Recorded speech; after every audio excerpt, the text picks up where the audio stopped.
Hey guys, why is religion so effective? I mean, aside from the fact that you are, when you're most impressionable, as a child, sent through school, religious school, baptism, confirmation, bar mitzvah, all that stuff, and you just assume that people have your best interest and they know what they're talking about.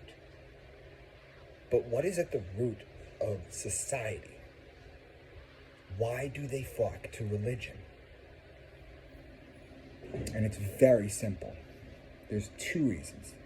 Number one, a lot of these people do not have the capability on their own of making wise decisions without having rules put in place for them.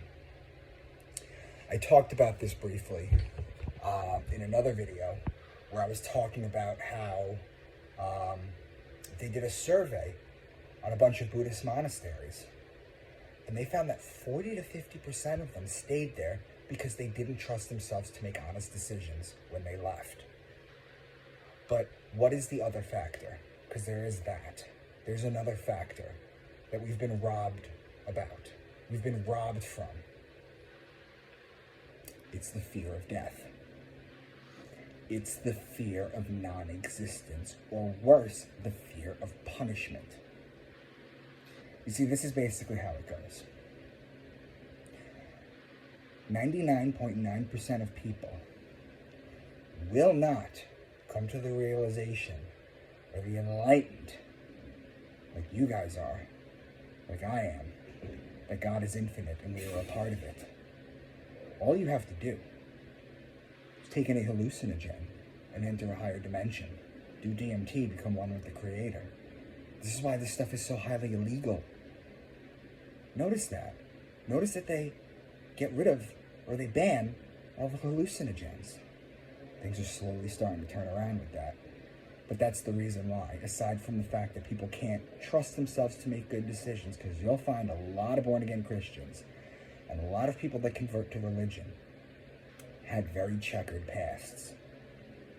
You'll find this. Other people need to be told what to do.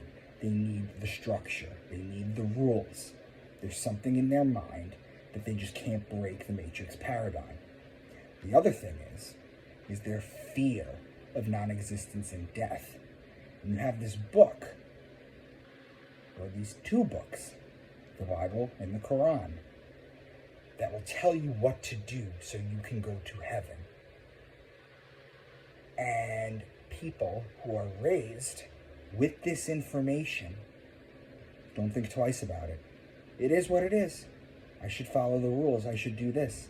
Not realizing that we are only able to save ourselves. There is no savior. And it's funny because in politics they do the same thing too. Every time a new person runs, oh, I like him. Oh, he's going to fix everything. It's the same shit over and over again. They don't realize the same exact problem. So you have all those reasons. People are scared of death. And when you realize the truths of the world, all the stuff I'm trying to teach you guys, you'll realize there is nothing to fear. There just might be some minor discomfort as you pass. That's it. We're here for a short time, people. And it's our duty to spiritually evolve. So we don't have to come back here again, like people have done over and over again. That's why people flock to religion. That's why it works. I have this very easy book, this very simple book that's just going to tell me what to do, and I'll get to go see God, and I'll be in heaven. It don't work like that. Ask anybody that has had a higher awakening, and you'll realize that, and this happens in near-death experiences too, you'll realize that what you get is an overwhelming feeling of love and acceptance. This happens to people with near-death experiences. This happens to people who hit nirvana. This happens to people who meditate for a long time. This happens to people who do DMT. This happens to people who really take a chance on themselves and experiment with their mind and body. You are an infinite being. You are internally loved, and you are here on earth to choose good and love over fear and evil. And the purpose of life is to find your gift.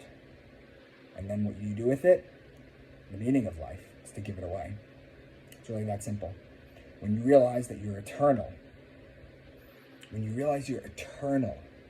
as all the ancient sages, why do you think no one talks about it?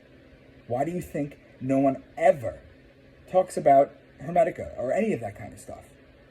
They just focus on these 2 books that have infinite wisdom in them too, but not if you take this story literal, guys. So, take care.